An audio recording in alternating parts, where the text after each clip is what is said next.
दोस्तो हो, अशोक खरातचं नाव तुम्ही सगळ्यांनी ऐकलेलं आहे आणि त्यावेळेस एकनाथ शिंदे बॅकफुटवर गेले होते. म्हणजे एकनाथ शिंदे यांच्या मुख्यमंत्री पदाची चर्चा ही पाठीमागे पडली होती आणि देवेंद्र फडणवीसच आता 2029 पर्यंत मुख्यमंत्री राहणार आणि त्यानंतर सुद्धा देवेंद्र फडणवीस ठरवतील तेच मुख्यमंत्री राहणार किंवा 2029ला देवेंद्र फडणवीस केंद्रामध्ये प्रधानमंत्री होतील अशा ज्या चर्चा होत्या आणि आज त्याला पुन्हा पूर्णविराम लागताना दिसत आहे.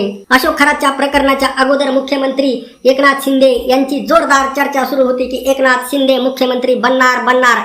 परंतु मधल्या 1-2 महिन्यामध्ये ही चर्चा थांबली होती. परंतु आता राज्यामध्ये अशी परिस्थिती निर्माण झालेली आहे आणि एकीकडे तुम्ही माहित आहे की राज ठाकरे आणि उद्धव ठाकरे एकदम सायलेंट मोडमध्ये आहेत. परंतु ठाकरे घराणं महाराष्ट्रामध्ये सायलेंट राहणं हे महाराष्ट्राला कदापि परवडणार नाही. ठाकरे घराणं हे महाराष्ट्रासाठी अत्यंत महत्त्वाचं असं घराणं आहे आणि ज्यावेळेस उद्धव ठाकरे यांची कारकीर्द आपण सगळ्यांनी पाहिलेली आहे. महाराष्ट्र एकदम कोविडचा काळ असताना सुद्धा महाराष्ट्र एकदम सुखाने आणि शांतीने होता. नरेंद्र मोदी यांनी अचानक कशा पद्धतीने लॉकडाऊन लावलं आणि अनेक प्रवाशांचे जे हाल झाले त्यावरून नरेंद्र मोदी यांच्यावर आजही टीका होत आहे आणि अगदी तीच परिस्थिती महाराष्ट्रामध्ये उद्भवलेली आहे. महाराष्ट्रामध्ये देवेंद्र फडणवीस यांचं राज्य आहे. आताच कालच एक अंधभक्त उत्तर प्रदेशमध्ये गेला, मध्य प्रदेशमध्ये गेला, राजस्थानमध्ये गेला पर्यटनासाठी आणि तिथून आल्यानंतर तो पोस्ट करतोय की मध्य प्रदेशमध्ये डिझेलची कमी नाही, राजस्थानमध्ये कमी नाही, उत्तर प्रदेशमध्ये कमी नाही आणि महाराष्ट्रात आलो तर डिझेलचा पत्ता नाही. हे नेमकं काय सुरू आहे? देवेंद्र फडणवीस यांच्या राज्यामध्ये नेमकं काय सुरू आहे? शेतकरी संकटामध्ये आहे. मान्सून जवळ आलेला आहे, शेतकऱ्यांच्या नांगरटी नाहीत. मग शेतकऱ्यांनी नांगरट कशी करायची आणि नांगरट झाल्यानंतर डायरेक्ट शेतकऱ्याला पेरता येत नसतं, त्यासाठी मोगळा करावा लागतो आणि मग हा मोगळा नेमका शेतकऱ्यांनी कसा हाणायचा हे सुद्धा शेतकऱ्यांसमोर मोठं संकट निर्माण झालेलं आहे. आणि अशातच महाजन असतील आणि देवेंद्र फडणवीस असतील हे जे विधान करत आहेत की काही लोक साठेबाजी करत आहेत. अरे भावांनो, काही लोक मुठभर लोक साठेबाजी जरी करत असले तरी शेतकरी साठेबाजी करणाऱ्यापैकी नाही. रांगामध्ये लागून सुद्धा डिझेल भेटत नाही, यामागचं नेमकं गौड बंगाल कळायला मार्ग नाही.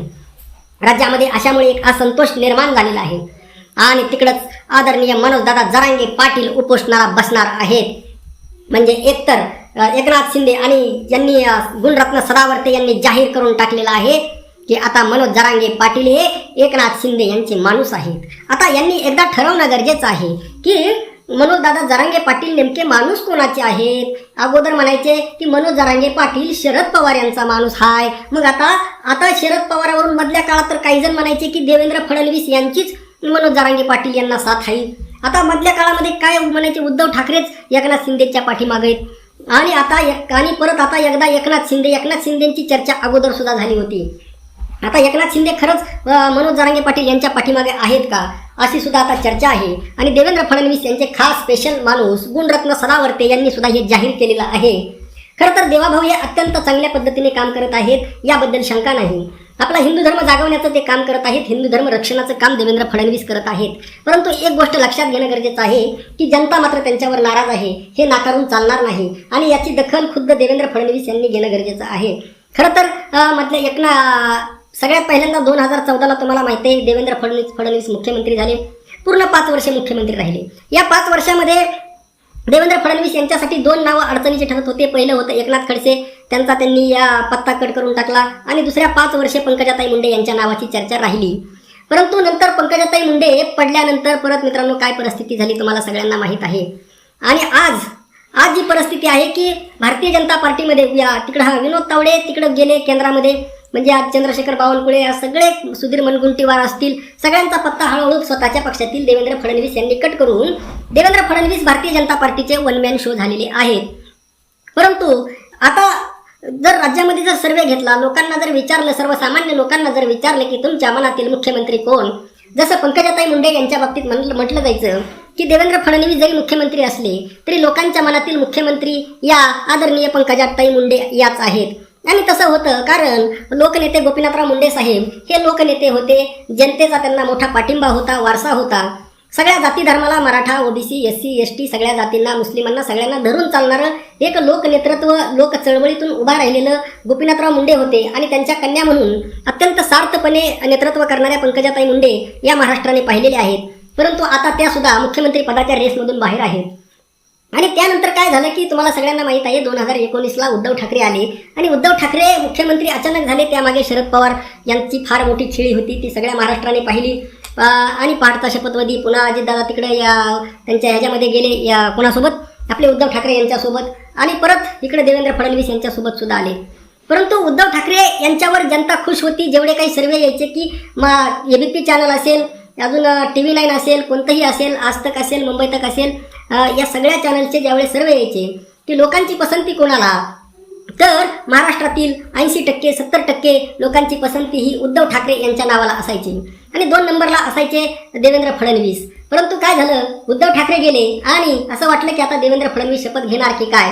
परंतु अचानक शपथ घेतली एकनाथ भाऊ शिंदे यांनी आणि मग एकनाथ भाऊ शिंदे मुख्यमंत्री झाले.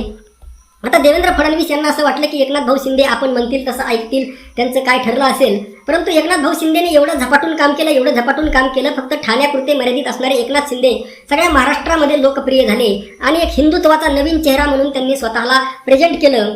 आणि अशामध्ये मग नेमकं काय झालं की एकनाथ भाऊ शिंदे लोकप्रिय झाले आणि एवढे लोकप्रिय झाले की आता ते देवेंद्र फडणवीस यांना अडचणीचे ठरायला लागले.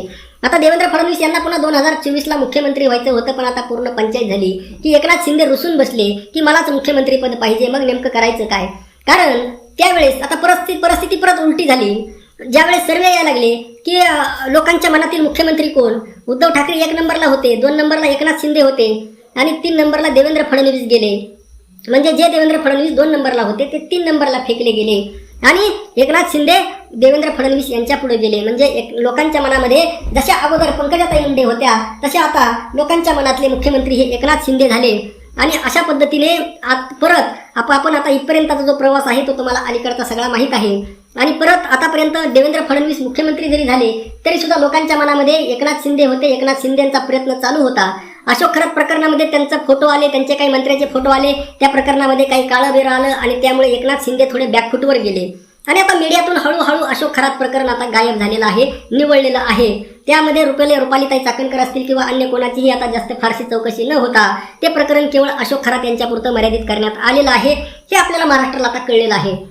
आणि मग या सगळ्या पार्श्वभूमीवर आता प्रकरण निवळल्यानंतर परत एकदा काय झालं, देवेंद्र फडणवीस यांच्यासमोर अचानक हे संकट आलेलं आहे. राज्यामध्ये असंतोष आहे, सरसकट कर्जमाफी नाही, काही शेतकऱ्यांना भेटेल, काही नाही भेटेल, कोणाला भेटेल, सगळी अनिश्चितता आहे. ज्यांना भेटणार नाही ते नाराज राहतील. मग आता पीक विमा आतापर्यंत शेतकऱ्यांना भेटलेला नाही. म्हणजे शेतकरी असा दुहेरी तिहेरी संकटामध्ये आहे. अल्निनोचं संकट आहे, खताचे भाव प्रचंड वाढलेले आहेत. मग शेतकऱ्यांनी नेमकं काय करायचं. आणि या सर्व पार्श्वभूमीवर मग लोकांसाठी झटणारा, आधार देणारा नेता त्यांना लोकांना आठवायला लागला, तो म्हणजे अनाथांचा नाथ एकनाथ भाऊ. आणि अशातच शरद पवार यांची एक अत्यंत महत्त्वाची खेळी शरद पवार यांनी या अनुषंगाने केलेली आहे. ते आपण थोड्या वेळ याच्यानंतर दुसरा जो व्हिडिओ येणार आहे त्यामध्ये आपण ती शरद पवार यांची खेळी पाहणार आहोत. आणि उद्धवसाहेब ठाकरे आणि राजसाहेब ठाकरे यांच्याशिवाय महाराष्ट्र बघा कसा पोरका झालेला आहे हे सुद्धा तुम्हाला या निमित्ताने समजून येत आहे. तुमचं या बाबतीत मत नक्की मांडा.